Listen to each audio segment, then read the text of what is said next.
Friends, இன்னைக்கு நம்ம high protein oats smoothie தான் பார்க்க போகிறோம். அதுக்கு ஒரு கை ஓட்ஸ் எடுத்துருக்கேன். ஒரு பவுலில் இதை போட்டுக்கலாம்.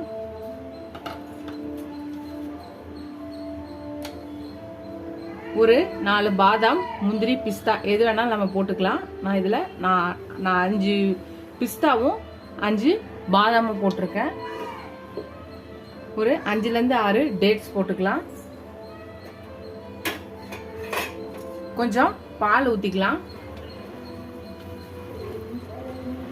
இதை ஒரு 15 மினிட்ஸ் வந்து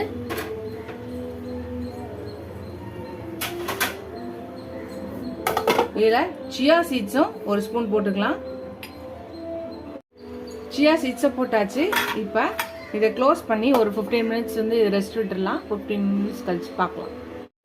15 மினிட்ஸ் ஆயிடுச்சு. இதை ஒரு மிக்சி ஜாரில் இதை ட்ரான்ஸ்ஃபர் பண்ணிக்கலாம். இதில் கொஞ்சம் வாழைப்பழத்தை கட் பண்ணி போட்டுக்கலாம். நீங்கள் விருப்பப்பட்டால் ஆப்பிள் கூட கட் பண்ணிக்கலாம். இப்போ இதை நல்லா பிளண்ட், கொஞ்சோண்டு ஹனி ஊற்றிக்கலாம். இப்போ இதை நல்லா பிளண்ட் பண்ணி எடுத்துகிட்டு வரலாம். நீங்கள் ஹனி வேணும்னா ஸ்கிப் பண்ணிக்கலாம். அவ்வளோதான், நம்ம பிளண்ட் பண்ணி எடுத்துகிட்டு வந்தாச்சு. இப்போ இதை சர்வ் பண்ணிடலாம். ஒரு கிளாஸ் எடுத்து நம்ம ஊற்றிக்கலாம்.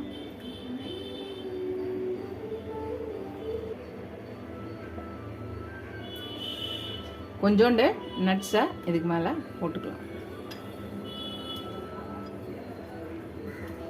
அதுதான் நம்மளோட high protein oats smoothie ready ஆயிடுச்சு. ரொம்ப ஹெல்த்தியானது.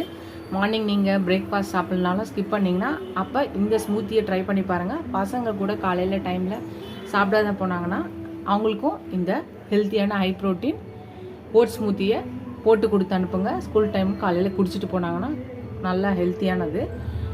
ட்ரை பண்ணி பாருங்கள். இந்த ரெசிபியை ட்ரை பண்ணி பார்த்துட்டு எப்படி இருக்குன்னு சொல்லுங்கள். ஃபஸ்ட் டைம் என் சேனலில் பார்க்கும்போது சப்ஸ்கிரைப் பண்ணிட்டு பாருங்கள். ஃபுல் வீடியோ பாருங்கள். உங்கள் ஃப்ரெண்ட்ஸ்க்கு அந்த சேனலை ஷேர் பண்ணி சப்ஸ்கிரைப் பண்ண சொல்லுங்கள்.